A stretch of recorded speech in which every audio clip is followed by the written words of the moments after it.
I think you could see from Courtney's performance today, from Maro's performance, they were really emotionally there and invested in what they were trying to do.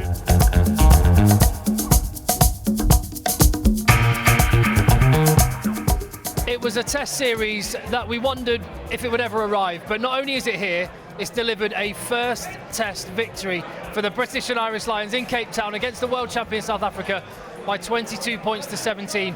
This is the Lions Den. This is where, following the great coverage on talkSPORT of every match in South Africa, we'll be breaking down exactly what happened in this first test victory, and I'll be doing so with former British and Irish Lion, former Scotland captain Greig Laidlaw. Don't forget to hit like and subscribe. Greg, how you feeling after that, mate? Yeah, almost relieved, I guess. It was after the first half, I think the Lions really had to sort of change how they went about playing, and they'd really done that in the second half. Credit to them, they won the sort of kicking battle in the second half. They had really good discipline, and hopefully, I'm sure that knowing Warren Gatland a little bit, they'll enjoy a couple of beers together this evening. Absolutely. Do you know what? I'm just looking at the pictures now as well, and you'll know this from Wellington, I think, when the second test victory for the Lions in New Zealand. The reaction of the non-playing squad, I think, tells a lot about the group dynamics there. They're absolutely buzzing for everyone. What's it like being part of a Lions side that's just come off a massive win? Yeah, I think that's one of the secrets about the Lions' sort of successful side of it, is that if they can get the guys that are not playing really invested in trying to help the squad and really being part of it and understanding they are part of it as well, as much as it's really frustrating maybe for these guys not to be playing in a test, if they can be really invested in it, the rest of the boys can feed off that. And after winning the first test tonight, it's all on next week now. If they can squeak over the line again, there you go, 2 up already. What changed in that second half? Because as you pointed out, Lions were staring down the barrel a bit at half-time and dominated.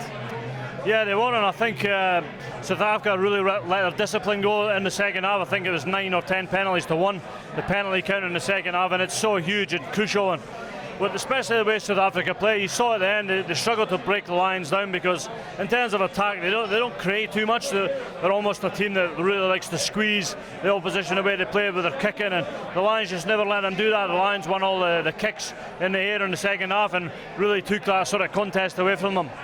We were having a giggle at James Haskell throughout the coverage on talkSPORT today. Standard Hask, right? For sure.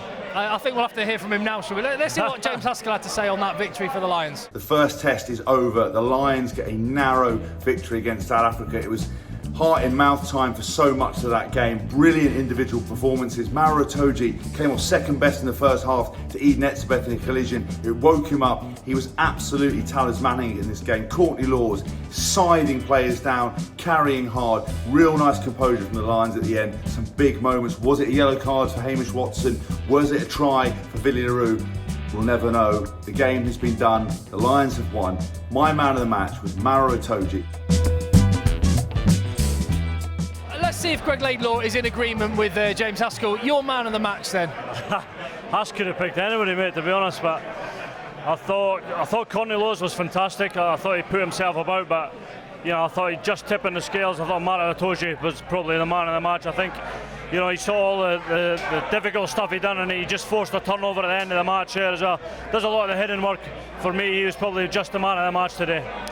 And he showed up in big moments. How much of a exchange like that is the top 2 inches? Yeah, I think when it comes to this level of playing for these guys, it's a lot to do with the top 2 inches.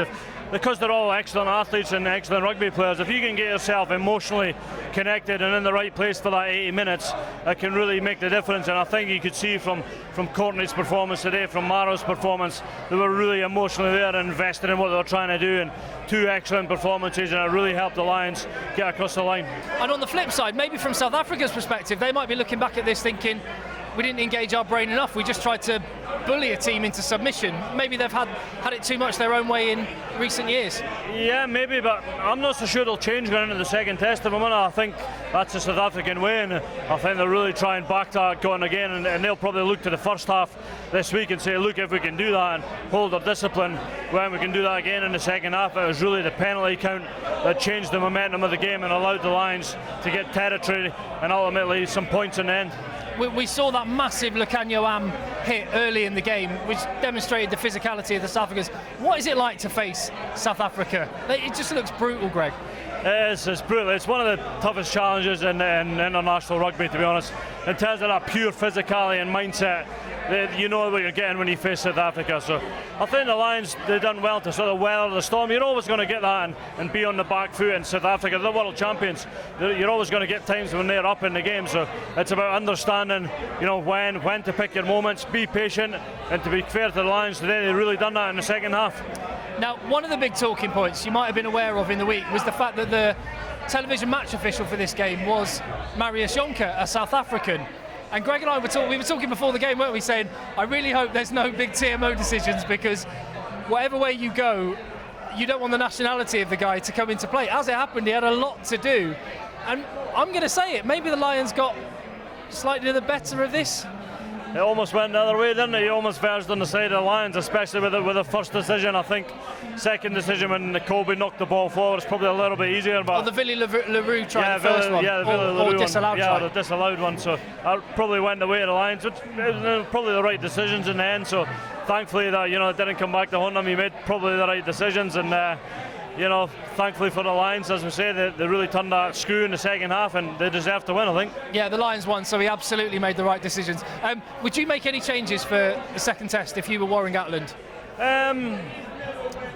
Off the top of my head, I'm thinking no. I think most of the guys stood up pretty well. I think Mako Vunipola went pretty well off the top of my head, when he came on. So I think Warren will be pretty happy. I think he will maybe make a couple of changes, knowing him a little bit, because that's just the way he is. And it was a brutally physical test match as well, so he may look to freshen things up. But to be fair to the guys that started and the bench came on as well, the boys on the 23 done a pretty good job. So Greg, one thing we don't get to see when we're watching is what happens after a massive win like this, as it was for the British and Irish Lions. So what will be going on in the changing room now? What's it like? Yeah, well, that's where Warren Gatland, he's quite relaxed and quite old school in a sense, so he'll very much be happy for the boys to have a beer, and even though there's another test match next week, he's very much that old school mentality. The team, you've worked hard, good victory, have a couple of beers. Certainly from 2017 there was a singing culture, because New Zealand obviously done the haka and singing, so we had a few songs to reply, so we always had a sing song, a couple of beers together, and just that awesome time to relax. And that's the best time when you win a game of rugby, a big game as well. You can almost take a big breath, a sigh of relief almost, have a couple of beers with the boys that you've met, and then start to make some memories. And do you have that night out? Like, obviously the guys can't now, they're going to go back to their golf resort they're staying on and have a bit of a lock-in, I imagine, but did you head out into Wellington after that second test victory for the Lions, or did you keep it in the hotel? Yeah, I think we just stayed in a hotel after the second test the last time around, and I remember on one occasion, I can't remember what game it was after, it might have been even after the last test, when we got the draw, but I walked into the team room in the morning and there was about 12 boys sitting with corona boxes on their heads, with the eyes cut out, and I was getting, what's happening here, sort of thing. So very much, Warren and the backroom staff, they'll probably have a couple of beers tonight. I'm sure it won't go to that extent, but you're allowed time to relax, and they're the things you remember over the games almost. And you said it was a singing culture. What's your go-to song of choice, karaoke tune, or what did you sing when you were with the Lions? Mate, not too many on the karaoke front. I sang a Caledonia Scottish song, with a Scottish, English, Irish Welsh song when we were on the last tour. So I made it good fun. Hoggy put me up to singing the Scottish one. I was in charge of that, so I had to step up and take one for the team. And here's Greg with his rendition. No, that's fine. Thank you very much, Greg. It's been a great victory for the British and Irish Lions. We'll be here after test number 2, which will be live on talkSPORT, of course. And we'll be here in the Lions Den, in the pub, with the Lions fans, hopefully toasting a test 2 victory next time. Hit like, hit subscribe. See you on the next one.